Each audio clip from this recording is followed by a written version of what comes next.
এতিয়াই ৰেলগাড়ী যায় উকিয়াই সময়নে থাকে গৈ কথাটি মন কৰা নাই তোৰ বাবে মই কিমান থাকিম নৈৰ ঘাটতে বাটে চাই তোৰ বাবে মই কিমান থাকিম নৈৰ ঘাটতে বাটে চাই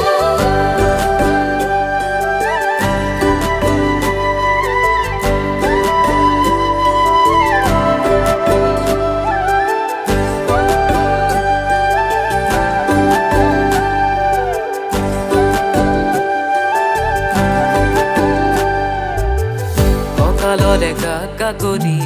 খোজতে খহিছে সোণৰে চেচেকুৰা দেহতে বাগৰে মোৰে জান নকৰা অভিমান যৌৱন এৰি থৈ আহিছো কাষলৈ